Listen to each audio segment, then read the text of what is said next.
Bueno, a continuación les voy a hablar sobre la historia del derecho.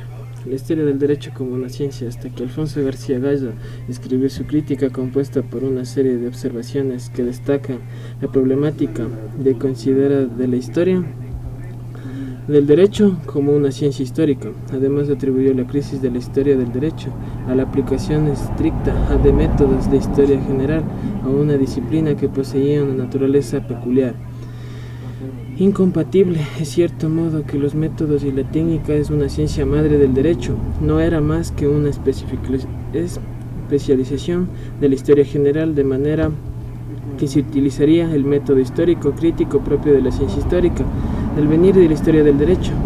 La inmensa labor desplegada por los historiadores alemanes del siglo XIX hasta la época actual, los historiadores del derecho la consideran el momento que el derecho adquiere la categoría de ciencia, realizado un metaanálisis histórico sobre el devenir de la historia del derecho, de carácter de la ciencia jurídica. El 25 de noviembre de 1952 fue la primera vez que García Gallo atribuyó el carácter de ciencia jurídica a la historia del derecho, en las conferencias en el homenaje al Hinojosa.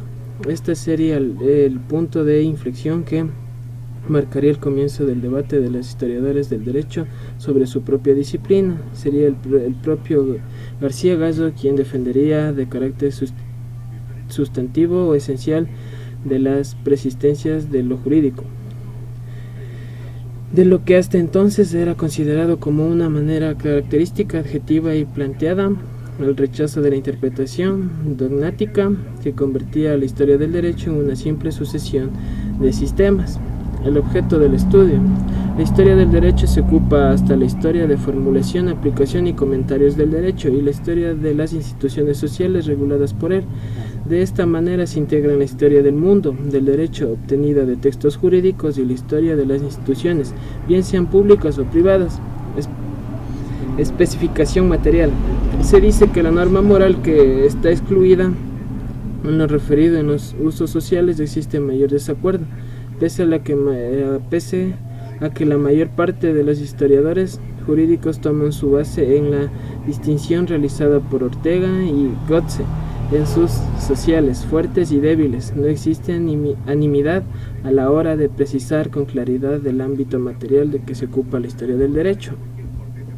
No obstante, es un planteamiento que se acaba de resolver el problema, pues excluiría la historia del derecho a campos jurídicos tan evidentes como el derecho internacional, por no existir una fuerza coactiva válida para restablecer la jurisdicción. Existen multitudes de casos en los que una norma coactiva no tiene de ninguna manera carácter jurídico, como por ejemplo las normas obligadas a mantenerse dentro de un canon de belleza. Por otro lado, también se ha intentado establecer la frontera de normas jurídicas en base a su coactividad.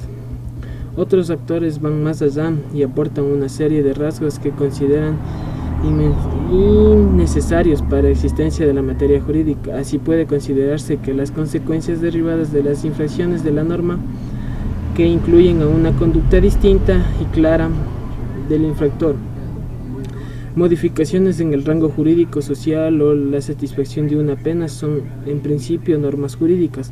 La postura mayoritaria trata de distinguir el campo de la actuación de la historia del derecho dentro de las normas cuya violación es perseguidas por el grupo social organizado mediante coacción.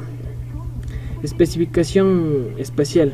El primer intento sólido de elaborar una historia suprarracional del derecho fue realizada por Mittiens en 1891 con su Derecho imperial y popular en las provincias orientales del Imperio Romano. Cabe señalar que la obra Mittiens no tendría un carácter de planteamiento universal, sino adoptaría una posición intermediaria en la que ampliaba el ámbito geográfico a nivel supranacional, pero no llegaba a abarcar una historia global. Tradicionalmente se ha hecho la distinción entre historia del derecho interna y externa. De esta manera, el objeto habitual de la historia del derecho de cada país suele ser el mundo jurídico del ámbito nacional. No obstante, también se ha pretendido realizar una historia universal del derecho. Aquí se intentó realizar una historia global del derecho utilizando fuentes romanas, griegas, egipcias, así como en menor cantidad usando fuentes de pueblos orientales.